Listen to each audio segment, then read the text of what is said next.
adalah dosen program studi tata laksana angkutan laut dan kepelabuhan dari Politeknik Ilmu Pelayaran Semarang atau yang lebih dikenal dengan sebutan PB Semarang di bawah Badan Pengembangan Sumber Daya Manusia Perhubungan Kementerian Perhubungan. PB Semarang adalah perguruan tinggi vokasi di mana menerapkan pembelajaran 30% teori dan 70% praktek. Sekolah vokasi lebih menerapkan pada ilmu terapan. Ini sesuai dengan pengalaman saya sebelumnya sebagai profesional selama kurang lebih 10 tahun dengan jabatan terakhir senior operation pada perusahaan pelayaran di bidang transportasi laut, khususnya muatan peti kemas. Adapun buku sebagai referensi bahan ajar saya berjudul Operasional Terminal Peti Kemas, karangan saya sendiri seperti ini. Sebagai pengajar mata kuliah Operasional Terminal Peti Kemas pada semester 3 program studi tata laksana angkutan laut dan kepelabuhan, ada beberapa pokok bahasan antara lain. Pertama, pengertian jasa dan fasilitas terminal peti kemas. Kedua, kegiatan terminal peti kemas. Ketiga, peralatan bongkar muat peti kemas. Keempat, penyandaran kapal. Dan kelima, terminal operation system. Sedangkan luaran yang diharapkan setelah mempelajari mata kuliah operasional terminal peti kemas, taruna-taruni diharapkan dapat pertama, menjelaskan jasa-jasa yang mendukung operasional pada terminal peti kemas. Yang kedua, mengetahui fasilitas dan fungsi alat pendukung pada terminal peti kemas. Yang ketiga, mengetahui kegiatan yang dilakukan pada terminal peti kemas. Yang keempat, mampu menjelaskan proses standar kapal dan dokumen-dokumen apa saja yang diperlukan. Dan yang kelima, mampu menjelaskan rangkaian terminal operation system pada terminal peti kemas. Melihat pokok bahasan tersebut diharapkan dalam 14 kali pertemuan taruna dapat menjelaskan dan mengetahui tentang aktivitas yang terjadi pada kegiatan operasional terminal peti kemas.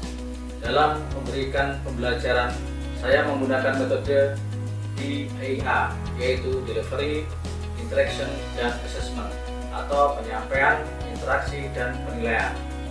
Dengan metode penyampaian, di sini saya menyampaikan perkuliahan dengan sebelumnya mereview topik materi pertemuan sebelumnya dengan tujuan mengingatkan kembali pada taruna-taruni sambil meneruskan topik materi baru. Untuk metode interaksi, saya menjelaskan materi yang saya sampaikan terlebih dahulu, kemudian menawarkan ke taruna-taruni untuk menanggapi atau menyampaikan materi yang belum jelas seputar materi yang saya sampaikan sehingga kelas terasa hidup dan menarik.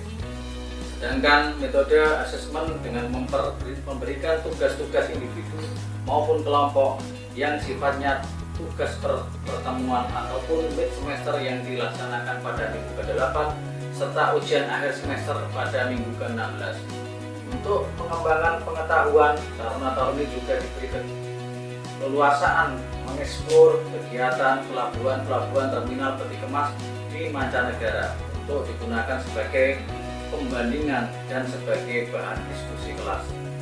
Dengan demikian, taruna-taruni semester 5 nantinya sewaktu praktek mempunyai gambaran tentang aktivitas operasional terminal peti kemas sehingga diharapkan tidak bisa membedakan atau bisa membedakan apa yang disampaikan di kelas dan di lapangan.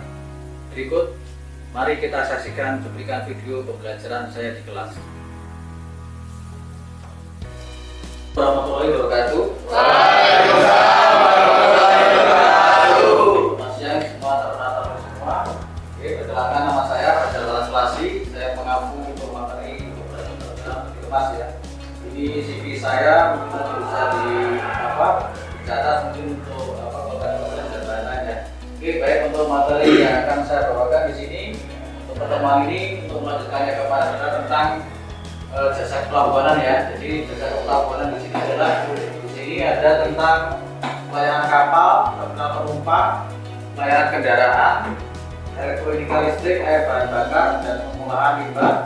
Lalu untuk dengan lapangan, periklanan, dan produksi serta pelabuhan yang untuk sarana di terminal peti kemas.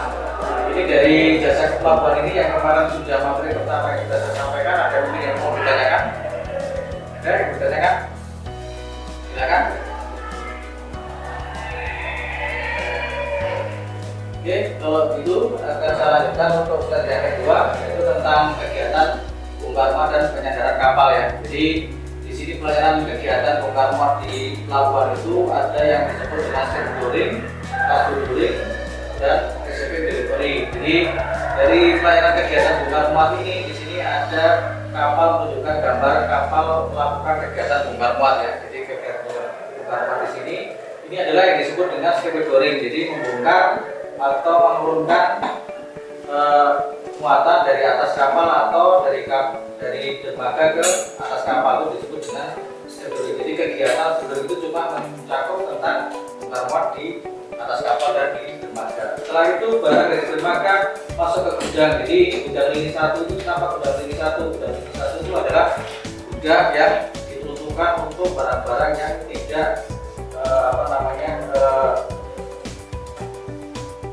dia cuaca terlindung dari cuaca, dia tidak bisa kena sinar matahari atau hujan. Akhirnya dia ditaruh di gudang lini 1 adalah gudang yang tertutup ya, gudang lini 1. Namun kalau di terminal peti kemas ini adalah peti kemas yang turun di sini, dia maksudnya di si B, kontainer yard. Jadi bedanya cuma itu. Jadi kontainer yard di situ itu adalah gudang penumpukan sama dengan gudang lini 1. Ini adalah proses namanya cargo-dooring ya. Cargo-dooring adalah proses dari dermaga ke dalam gudang. Selanjutnya dari gudang keluar pelabuhan itu namanya adalah kegiatan namanya delivery. Jadi delivery. Namanya delivery adalah receiving. Jadi di mana kontainer atau barang masuk ke dalam pelabuhan itu namanya receiving. Terus kemarin tentang apron. Apron itu adalah dari sudut dermaga ini sampai di pintu gate masuk atau gate keluar ini adalah namanya apron. Sama aja kalau di kita bandara yang sering ke Semarang naik pesawat, jadi apron itu adalah jadi pesawat dia berhenti sampai dengan pesawat sampai dengan tempat ini penumpang untuk menunggu. Jadi ruang tunggu penumpang dari apron. Itu adalah sekilas gambaran kegiatan yang ada di dalam pelabuhan. Terus di sini ada tentang pelayanan kegiatan penyandaran kapal. Itu penyandaran kapal itu di sini sebelum kapal sandar dari pelabuhan muat ke pelabuhan bongkar, misalkan dari Singapura ke Semarang, sebelum dia kapal itu untuk melaksanakan penyandaran di Semarang, dia harus menyertakan dokumen-dokumen. Jadi dokumen-dokumen itu ada yang disebut dengan namanya, pertama dari kapal itu menyampaikan namanya master kabel ya. Jadi receipt master ya, master receipt ya. Jadi master kabel itu dikirimkan oleh kapal nakoda untuk disampaikan ke pusat pelayanan ya. Jadi pusat pelayanan itu nanti menerima kabel master yang isinya yang pertama adalah tentang apa yang saya jelaskan? Ada yang tahu? Pertama adalah ETA ya, estimasi time arrival ya. Jadi estimasi time arrival, jadi kapan kedatangan kapal. Jadi kapal itu tidak ada langsung namanya time arrival, jadi tidak ada terus pasti. Jadi tidak ada pasti kapal, karena kan perjalanan dari Singapura ke Semarang itu membutuhkan waktu. Mungkin kalau kapal kontainer kecepatan 17 knot itu sudah maksimal ya, jarak tempuhnya mungkin sekitar 4 hari dari Singapura. Nanti kalau ada cuaca yang mungkin tidak mendukung, dia akan lambat. Jadi dia tidak akan namanya time arrival. Kalau time arrival itu sudah posisi kapal itu sudah diikat di dermaga, itu namanya time arrival. Tapi kalau masih berangkat dia masih estimasi time arrival. Jadi yang pertama estimasi time arrivalnya tanggal berapa, jam berapa. Terus yang kedua adalah tentang berapa muatan yang akan dibongkar di Semarang, jumlahnya ada berapa. Terus di situ juga spesifikasinya lagi ada spesial kartunya apa enggak, terus ada rivernya, ada jelas kartunya apa enggak.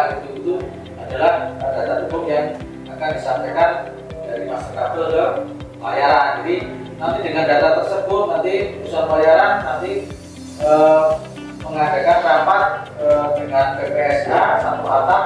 Di situ ada dari pelindung, dari bandar, dari bea cukai dilibatkan karantina untuk untuk menentukan bagan penyandaran kapal. Jadi kapal yang masuk di Semarang itu adalah banyak, bukan satu aja. Jadi nanti akan menggambar kapal mana yang harus akan dilayani terlebih dahulu berdasarkan dengan kabel master yang dikirim oleh perusahaan dari kapal dengan anggota ya, baru bisa dilakukan untuk penyandaran. Jadi umpamanya estimasi, jadi umpamanya nanti kalau umpamanya taruhlah ada yang di akhirnya kapal, terus nanti yang kemarin saya ceritakan umpamanya ada senior ya, ada senior di situ, mungkin kompetitor kita ya, jadi yang kompetitor kita di situ kita harus ngecek betul di sana. Jadi estimasi itu kapal masa tuh ya bisa di mistik ya, maksudnya di mistik bisa diubah. Jadi mungkin di sana karena kompetitor kita mungkin kita bisa sadar dulu biar kita dapat plot untuk sadar dulu, makanya di sana kabel masternya dibikin estimasinya lebih cepat. Padahal di sana dicek ternyata muatannya masih 10 mungkin, sementara kapal kita sudah berakal ya. Itu juga harus diwaspadai seperti itu. Jadi jangan kalah. Prinsip dari pelabuhan adalah first come first service. Jadi siapa yang datang, siapa yang akan dilayani terlebih dahulu. Jadi nanti yang buat patokan adalah bapaknya kapal sudah menuju di bui 1 itu sudah mulai mau anchor, kita tinggal bawa HT. Jadi nanti kesepakatan mana yang kontak depan buat terlebih dahulu pertama itu adalah yang akan sadar itu ya. Jadi tidak tidak lagi untuk mengacu pada kabel master, karena kalau beda-beda tipis jam tanggal yang sama mungkin jamnya beda sedikit, kita spekulasi dengan untuk siapa yang dulu kontak pandu itu 1 bulan ada yang akan dilayani. Oke lanjut, di sini setelah kapal sandar, perlengkapan apa aja yang akan dibutuhkan khususnya di dalam dikemas adalah yang pertama adalah jeti kren ya. Ada yang pernah lihat jeti kren seperti ini? Yang pernah lihat? Ada? Gimana? Di Batam ada ya? Banyak. Jadi khusus untuk kapal peti kemas kontainer itu adalah namanya jeti kren ya. Jadi jeti kren ini adalah dia kapasitasnya SBR-nya sekitar 40, tapi dia kalau mungkin dengan chamber dia bisa. Jadi standarnya untuk kontainer 40 feet itu standarnya 30 itu sudah maksimal lah. 35 bisa, tapi mungkin bisa jebol ya kalau dia kontainer 30, kalau 40 feet 30 feet sudah standar untuk dimuat di atas CC. Tapi kalau mungkin muatannya itu staffingnya tidak rata ya, kemarin saya sampaikan pokoknya staffingnya lebih berat di sisi kanan atau sebelah kiri, itu jadi tidak mau ngangkat, dia pasti akan jumper ya. Di jumper dulu baru bisa. Tapi kalau di jumper sudah tidak bisa dilakukan, harusnya kontainer dikeluarkan dari terminal, nanti di restaffing lagi, jadi dibongkar lagi, ditata lagi, baru bisa masuk. Jadi kontainer itu masuk di seaway itu, di gate itu berdasarkan adalah timbangan ya. Jadi dari perusahaan pelayaran sudah megang shipping instruction sama timbangan itu pasti akan ada selisih di situ. Tapi kita harus ngaturnya sama timbangan. Karena timbangan kadang juga bisa dimanipulasi gitu. Karena biar bisa masuk, nilainya diturunkan tonasinya. Padahal waktu nanti aktualnya mau diangkat di gentry dia tidak bisa diangkat karena dia kelebihan muatan gitu. Jadi seperti itu. Ya, gentry. Jadi ini adalah posisi seperti ini adalah posisi kalau kapal sadar dan melakukan kegiatan tegar muat. Kalau tidak melakukan tegar muat, ini tegak ya, tegak ke atas ya.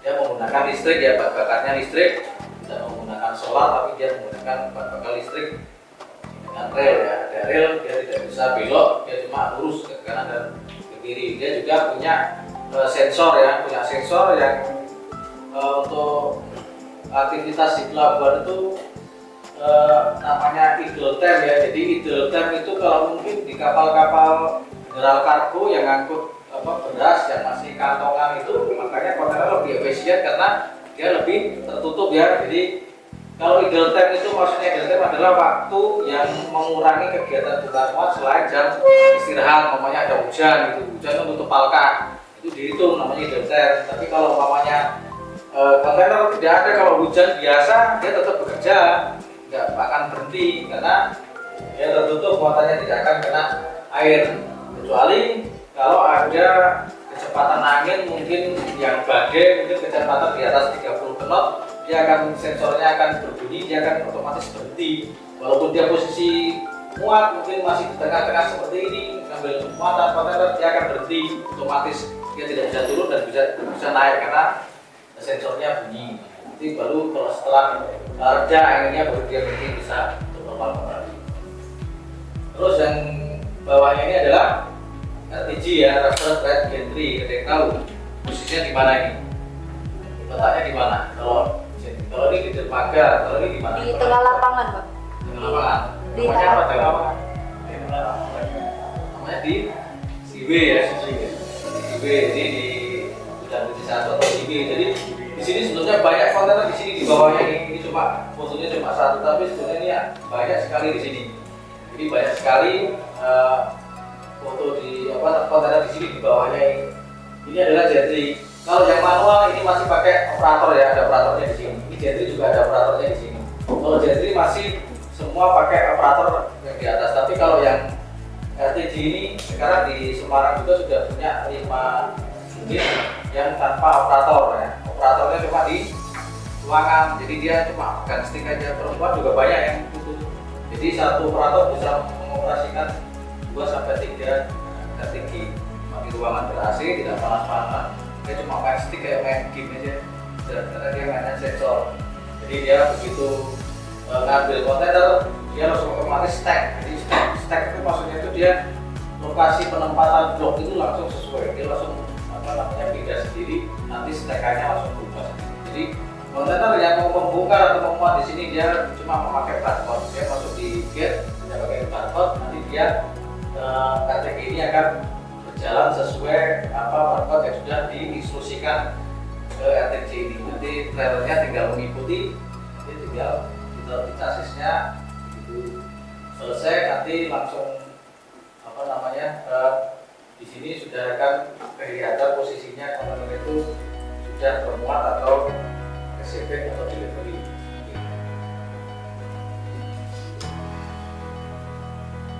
Kalau ini menggunakan sama, kalau ini menggunakan solar ya, kalau ini ya. Jadi kalau yang listrik ini menggunakan solar, jadi dia bergerak, dia menggunakan ban. Dan kalau ini banyak pakai besi kayak kereta api itu kecil, pendek.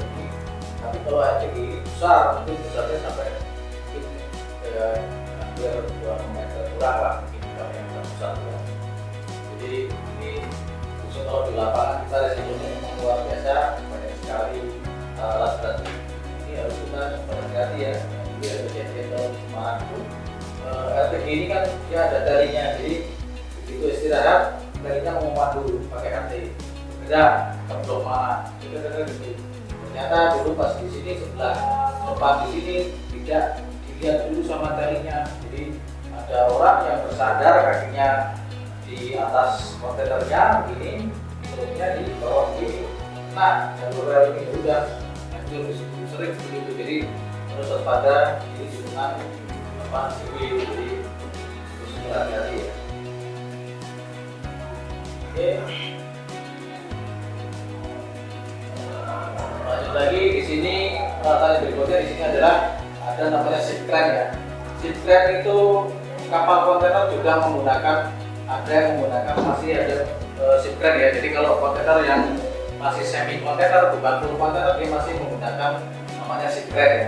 Tapi ini kalau dia sadar di sini dia tidak akan bisa. Jadi ada sementara ship crane itu yang ada di tengah, ada yang di samping ya. Jadi kalau kita nanti menjadi agen kapal di sini, ini kan di sebelah kiri haluan ya. Jadi kalau di sebelah kiri dia harus sandar kanan, dia tidak bisa sandar kiri. Kalau sandar kiri tidak bisa muat, nanti jadinya tidak bisa muat. Terus kalau dia sandar kiri seperti ini juga, nanti begitu dia akan ngambil muatan, kapalnya akan yang ke darat jauh karena dia akan berat. Terus kalau prinsip untuk memuat juga, kalau dia sandar kanan, dia balik, umpamanya ini haluannya ke sana, jadi ship crane-nya di setengah laut sana, itu satu crane kalau tidak digunakan untuk kegiatan bongkar muat, dia harus posisinya harus di laut. Jadi harus seimbang ya, jadi harus satu di laut, satu harus ada di darat. Dengan di darat semua kapal akan begini, jadi akan dibanding. Tapi kalau yang full container yang tadi itu sudah dia langsung ngajak, jadi langsung bisa bergerak bebas ya. Tapi kalau seperti ini kita harus mempertimbangkan gantry-nya itu posisinya di mana dan dia akan mengenai alat ini, karena kalau tidak dia sandarnya di gentry, dia ini harus di swing ya. Jadi posisi sandar kanan dan gentrynya harus di swing ke laut semua. Posisi lurus terus menghadap ke laut semua, bukan tegak tapi lurus ke laut semua. Jadi dia bisa mengimbangi untuk memuat. Jadi memuat pun juga harus yang dimuat harus sisi darat dulu. Jadi kalau bahasanya di lapangan itu adalah darat dan laut. Jadi di darat itu dermaga, laut jadi tapi yang laut. Jadi kalau memuat ada ship crank itu adalah muatan itu yang dimaksimalkan adalah muatan yang di sebelah darat dulu. Dan untuk mengimbangi kran kapal agar tidak kalau dimuat di sebelah laut, di sisi sebelah laut pasti kapal akan sana. Jadi punya strategi untuk memuat. Jadi tidak asal memuat ya, kita punya feeling, punya strategi. Kalau kita muat begini efeknya seperti apa. Kadang muat pun juga depan atau belakang atau tempat tengah dulu itu juga dilihat posisi.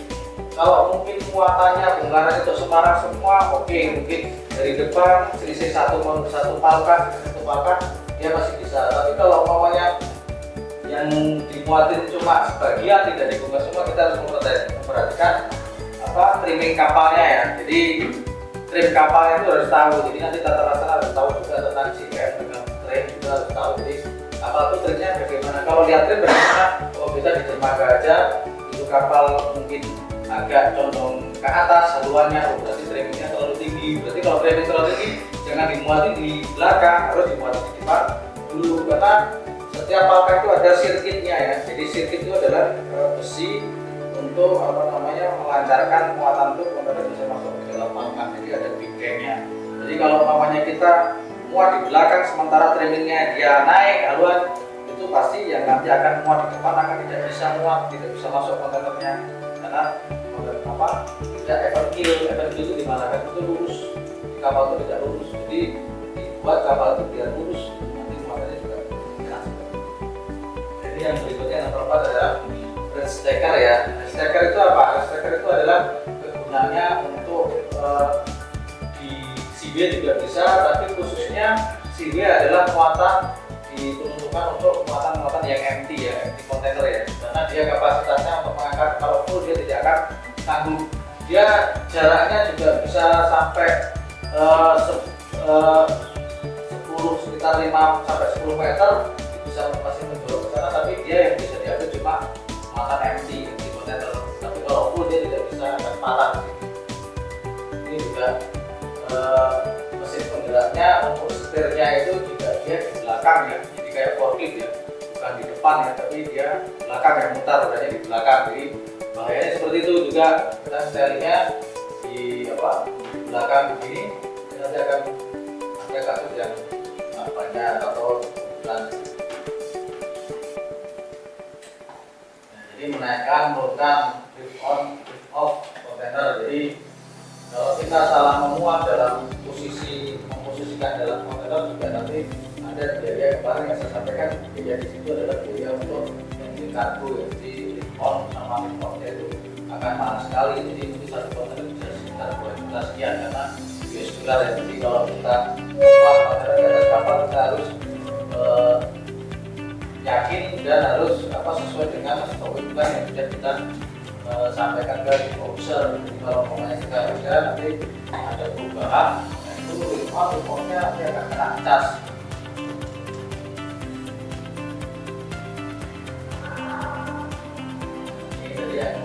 Jadi forklift ya, kalau forklift ini adalah malah untuk mengangkat atau mendorong ya. Jadi lebih untuk kegiatan staffing ya. Staffing itu adalah memuat. Tapi kalau dia pakai garpu begini, jadi garpu sorong itu dia harus menggunakan palet ya. Dia ada palet, jadi muatan di dalam kontainer itu dia pakai palet ya, bukan terus langsung masukkan enggak. Jadi dia ada palet itu, tahu palet itu dia kayak kotak itu kan, kotak kayu, tapi bawahnya ada lubangnya itu, dia itu tataan ya, untuk tataan di namanya palet untuk mendorong. Ini digunakan untuk di gudang ini satu yang tertutup dan untuk staffing ya, staffing untuk muatan. Yang pertama ini adalah namanya head truck ya, head truck dan chassis ya. Jadi head truck, kalau head truck bilang head truck itu ada cuma kepalanya toh ya. Jadi head truck dan chassis